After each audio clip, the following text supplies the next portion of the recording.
But yeah, so tonight, so the series Worth It, we're kind of going like it's kind of the phrase, no pain, no gain, right? There's things in our life that are worth the strain, that are worth the work, that are worth the studying, that are worth the setbacks. That there are things in life that results that we'll receive are worth the temporary pain that we might feel, right? And following Jesus is worth it.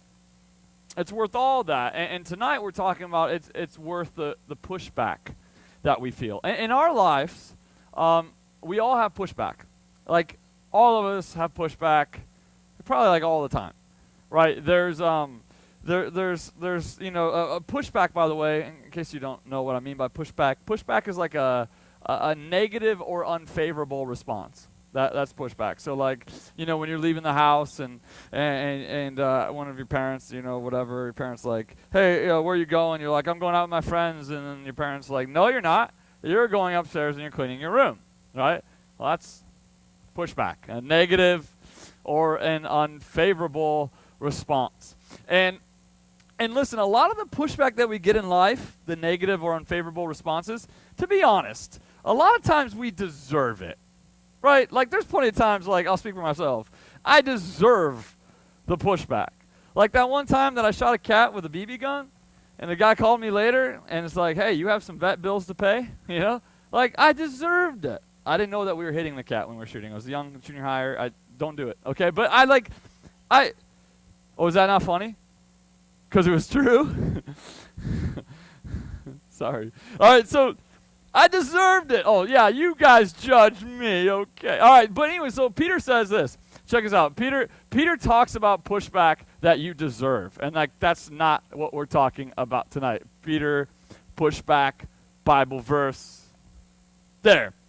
But how is it to your credit if you receive a beating for doing wrong? I love beating. Like, that's intense. But if you receive a beating for doing wrong and you endure it. So Peter's like, okay, so what do you gain from doing something stupid, getting punished, and then you're like, dude, why the haters gotta hate, bro? Peter's like, because you're an idiot. Like, that's why. Like, you got pushed back because you were stupid. You made dumb decision after dumb decision, and then it blew up in your face, and that was pushback.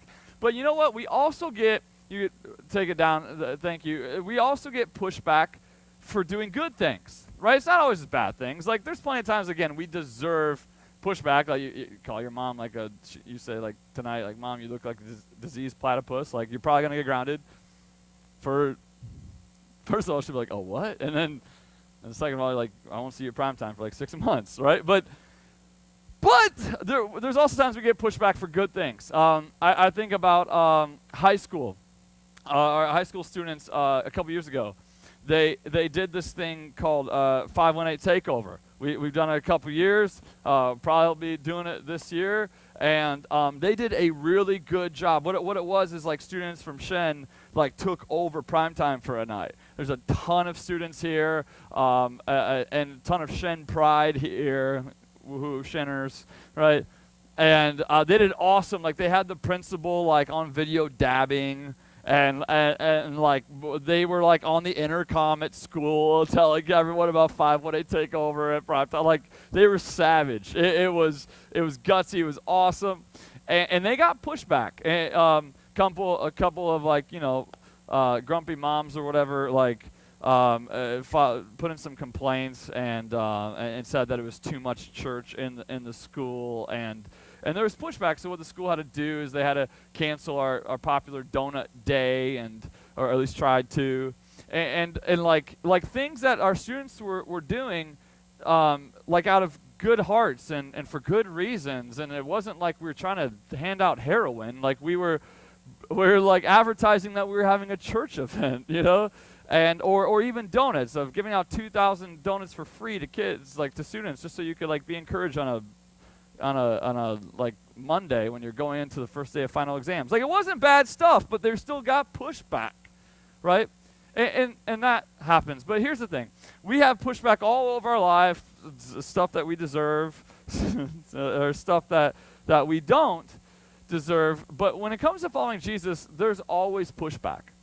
For those of us who are trying to follow Jesus, who put our faith in Jesus and want to follow him, I think you know that, like, we're guaranteed pushback when we follow Jesus. Guaranteed. You may not face a lot of it right now. Don't stress about it. Like, enjoy it, I guess. But, like, at some point, like, you're going to experience pushback as you follow Jesus. I mean, he's really unique. And the more unique that something is, the more pushback you receive for it. You know, like, for example, like this thing called, like, Facebook was a really stupid idea when it started, right? It was just so dumb. And this thing called, like, I don't know, online school, like that's going to last, right? Like, it's because the things that were so unique, the more unique something is, the more pushback you receive, right? Because it's just so different and people aren't used to it. And Jesus is just that different. He's that unique. I mean, he says, like, if you lose your life, you're going to gain it, right? He says, like, live for eternity, not just what you see every day of your life. He says to, like, love your enemies. He says that you can't actually earn your way to heaven. Being a good person isn't really a thing. It's what he's already done for you. Like, it's really unique. It's really different. And so because of that, as a follower of Jesus, you're guaranteed pushback. It's kind of like, picture someone walking through Times Square. You know, and you guys been in Times Square?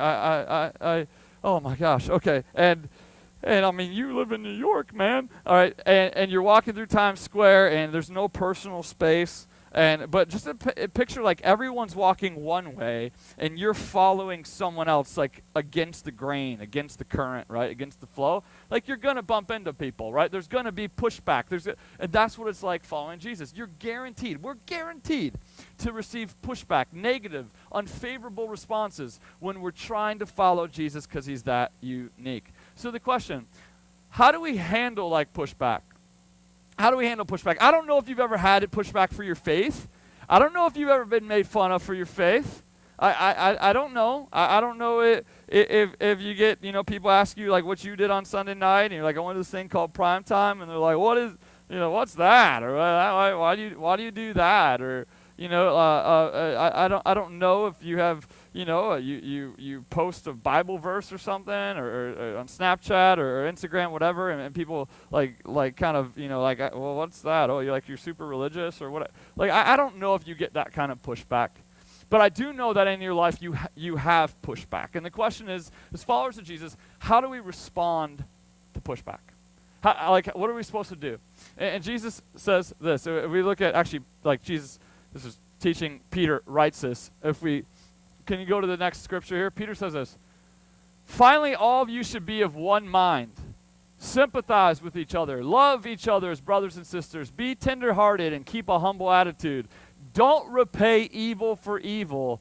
Don't retaliate with insults when people insult you.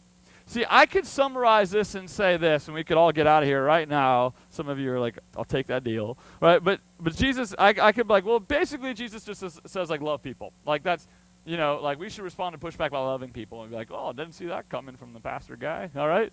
I thought he was going to say hate people, right?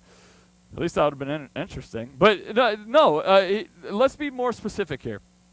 When Peter writes, finally, all of you should be of one mind. That word one mind, another way to put it is be like-minded. Another word for that is harmony, right? Be in harmony, right? Like, be together. Thinking, what's it, cahoots? Is that what's in cahoots? Like, be together, right? And then the last word of all these virtues kind of here says, and keep a humble attitude. See, let's be specific tonight. Jesus says that we should respond to pushback with harmony and humility. With harmony and humility. That's how Jesus says that we should respond to pushback that we receive in life, with harmony and humility. You know what harmony is? I'm going to dip into my old choir boy days that you didn't know that I had, but one night you're going to walk in here, and I'm going to be the worship leader, and it's going to be amazing. All right? So harmony, what's harmony? Harmony is different pitches coming together into, like, making one beautiful sound, right? That's the Chad Bryan definition there. Like, different pitches coming together, making one beautiful sound. That's harmony. So So how does that relate to like when we receive pushback, when someone's a jerk to us, whether it's for our faith or for just in life? Like what does that look like? Well, if harmony is bringing together things that are different, right?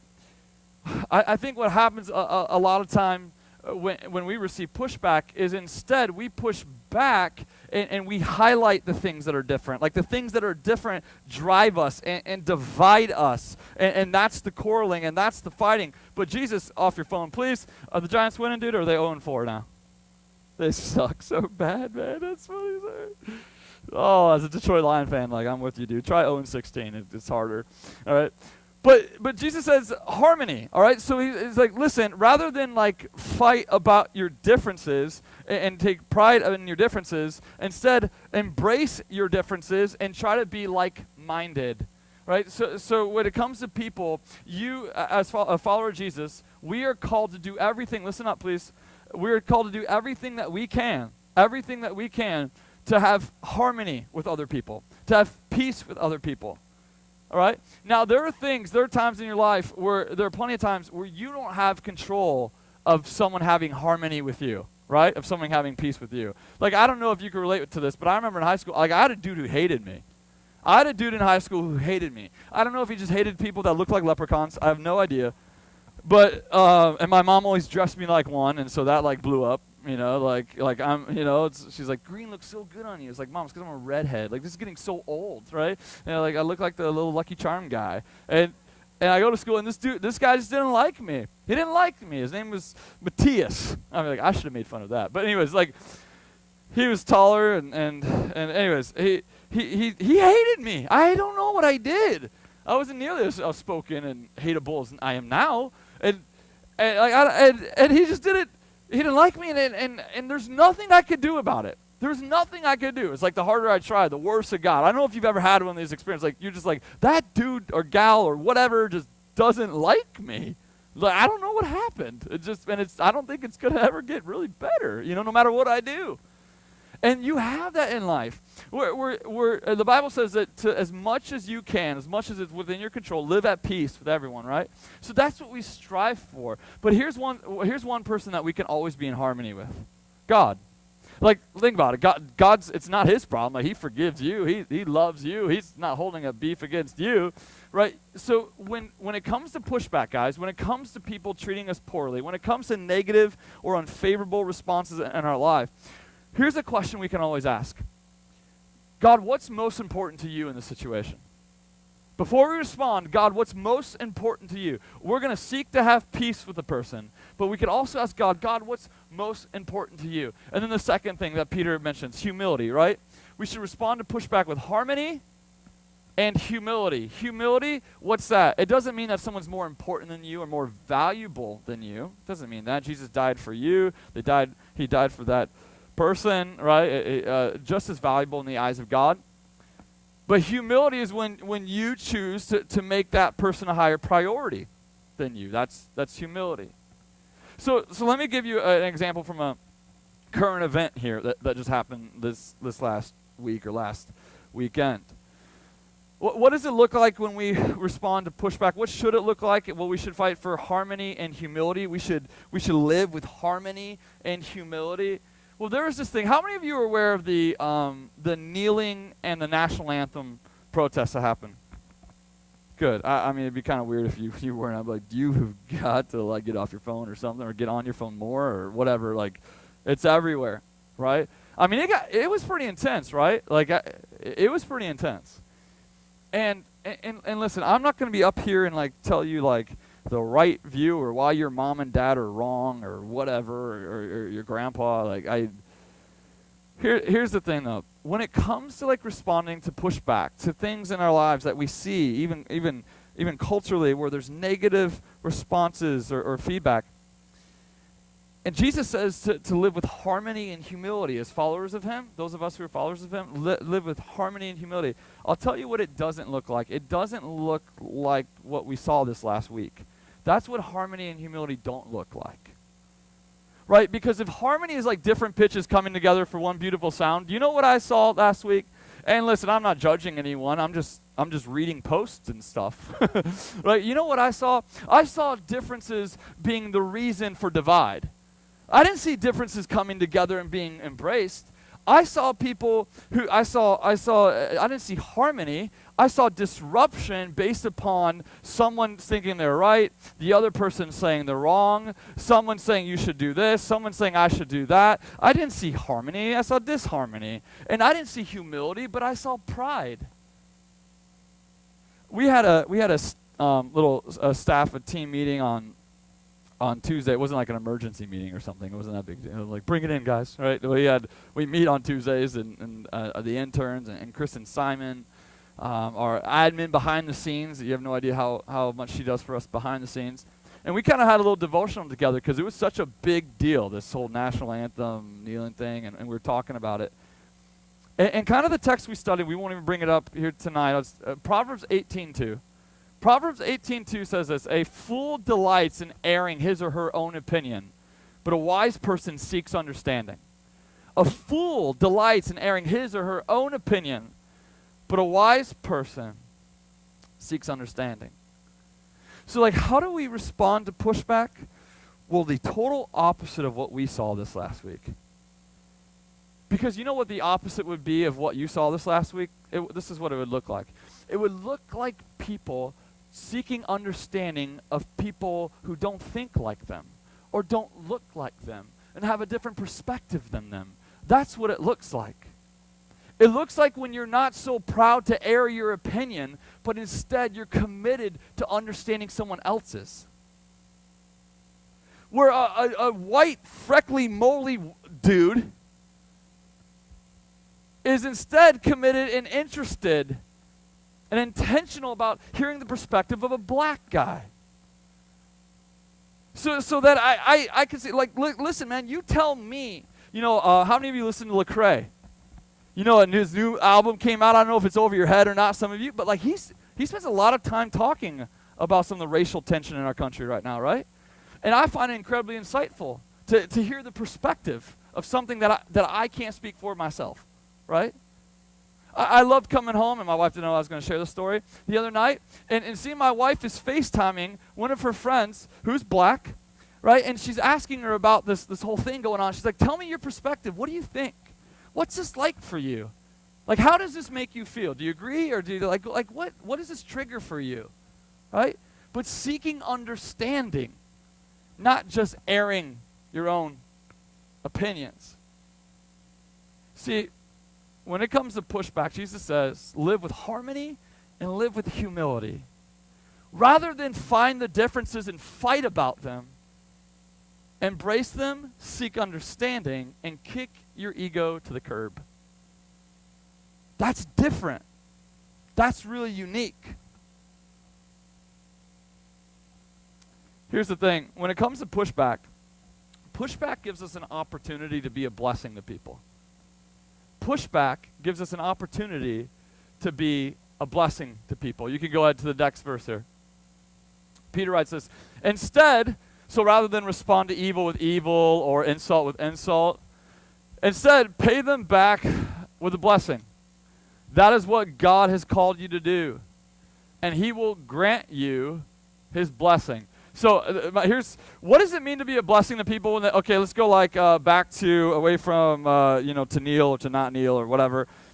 Go back to a school and someone's a jerk to you, or social media and someone's like, right, just being a whatever to you. And so you hear, okay, rather than insult to insult or evil for evil, Peter says instead. So what does it mean to be a blessing? Well, I don't know what being a blessing looks like in each of your situations where you're experiencing pushback. I don't know. I don't know what that looks like. Our junior hires on Friday night, like we talked about this, and so then they went out to like 9 Square afterwards, and they would get out and rather than throw the ball down or get all emotional or something, they would just start saying to each other like, God bless you, it was pretty funny. They get out and be like, hey, that was bull. God bless you.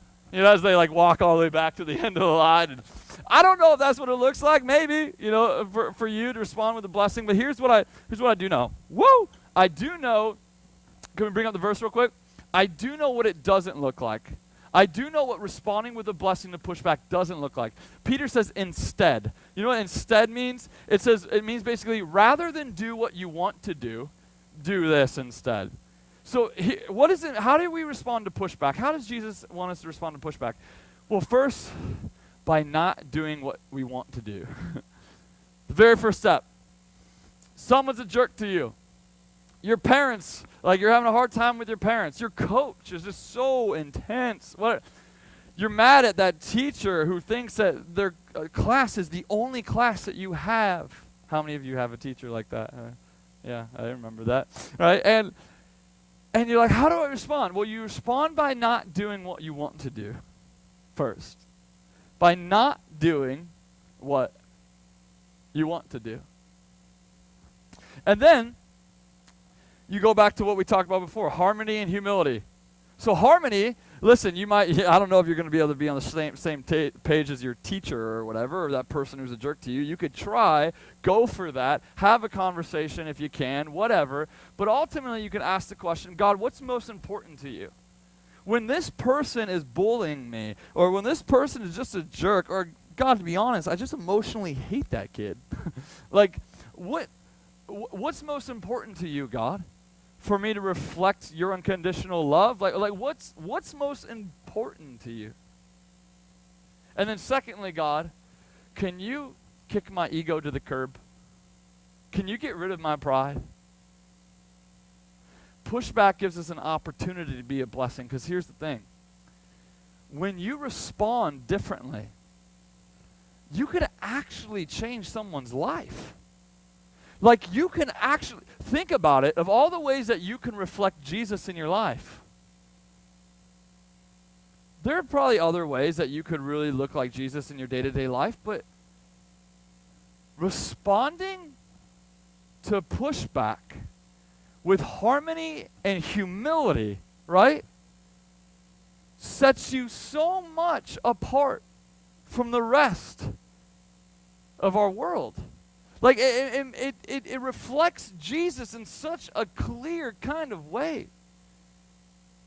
You could change someone's life. You could be a blessing to someone else by responding to pushback with harmony and humility.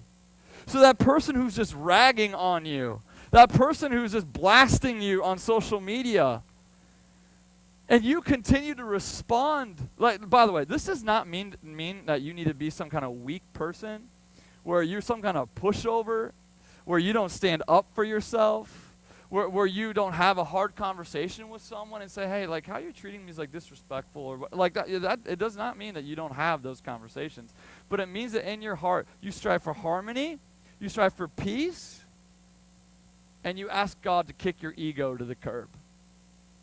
And someone can continue to come after you. Someone could be out to get you.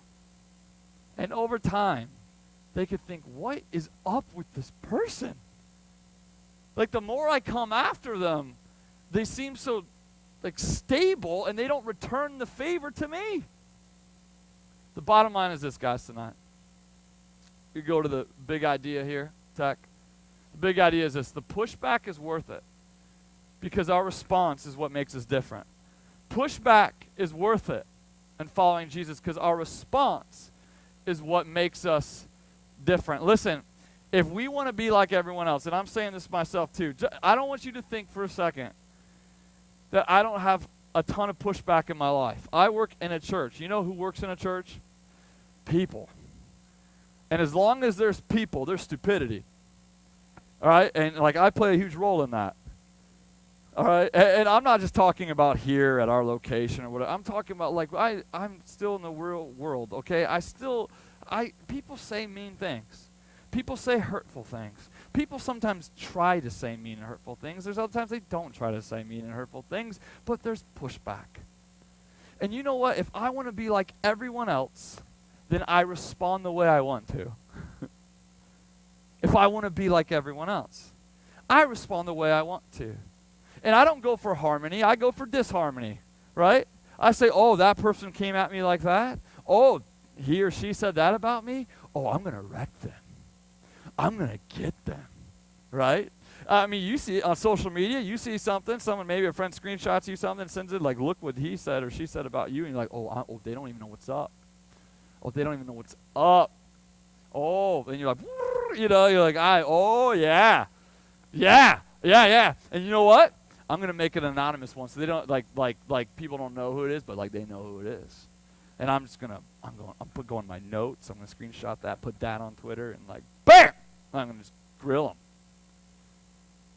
Or, they don't know who they're messing with, but if you want to be like everyone else, do what you want to do.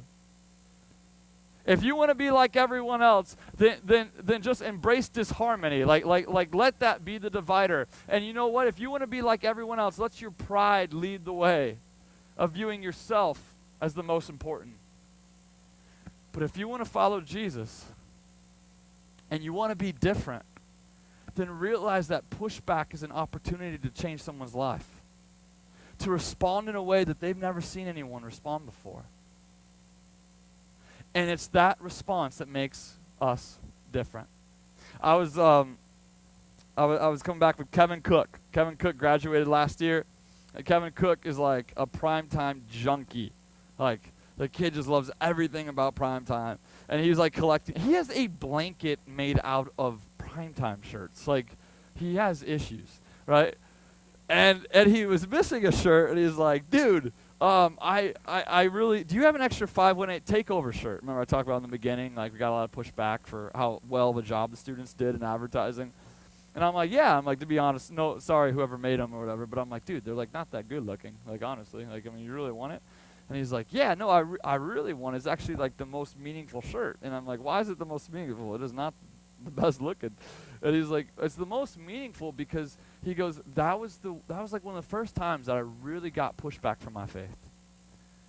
He goes, that was one of the first times I really felt it, and he's like, it hurt. Like, it kind of broke my heart to get that pushback for doing something good. He's like, but then I saw how God used it. And I saw how, like, the devil was trying to use it to discourage me and bring me down. He goes, but then God used it to change a lot of people's lives at 518 Takeover this last year.